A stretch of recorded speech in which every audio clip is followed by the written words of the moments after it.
कायद्याला काळिंबा फासणारी ही घटना आहे। माझी सरळ मागणी आहे की या ठिकाणी आरोपींना सर्व तात्काळ अटक झाली पाहिजे, त्यांना फास्ट ट्रॅक कोर्टातून तात्काळ शिक्षा झाली पाहिजे, तरच असणाऱ्या गुन्हेगारांना या ठिकाणी वचक बसणार आहे।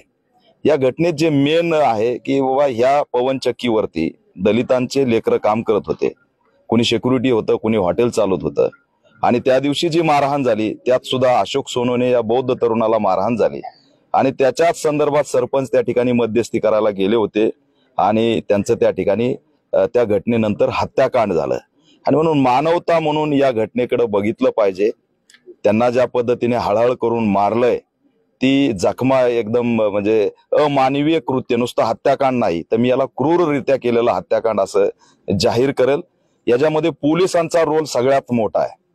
पोलीस जे आहेत, स्थानिकचे लोक सांगतायत की आरोपींना माहिती देण्याचं काम काही पोलीस करत होते, त्याची चौकशी करून त्यांना असणारं आरोपी केलं पाहिजे। बडतर्फ, सक्तीची राजा, निलंबन हे चालणार नाही, या सगळ्यांना आरोपी केलं पाहिजे, कारण यांचा सुद्धा त्यात रोल आहे।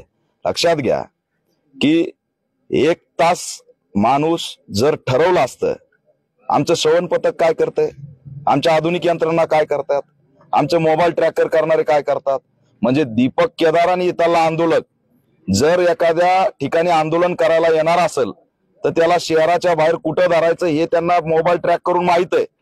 पण माणूस उचलून 6-7 तास झालं तरी पोलिसांनी त्याचा शोध घेतला नाही, तर हे कुठंतरी सुनियोजित कट आहे। आणि दुर्दैवाने 12 तारखेला गोपीनाथ मुंडेंची जयंती आहे।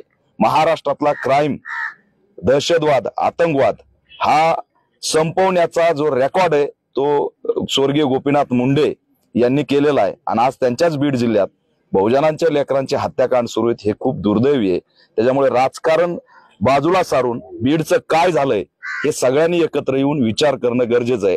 अन्यथा बीडचा बिहार झालाय म्हणतात ठीक आहे, पण बिहारमध्ये सुद्धा बिहारचं बीड झालंय का असं म्हणत असतील तर काय सांगता येतंय, कारण एवढं वाढत चाललंय। कुटुंबांनी पोलिसांना अल्टिमेटम कालपर्यंत दिलेला होता, तो संपलाय।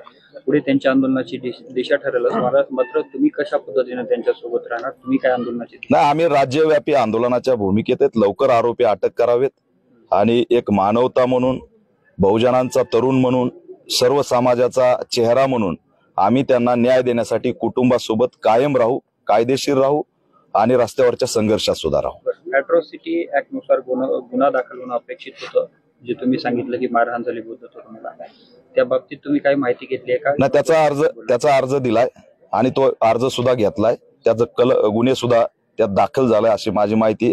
मी पोलिसांना भेटून याच्या संदर्भात आणखी माहिती काय घेणार आहे।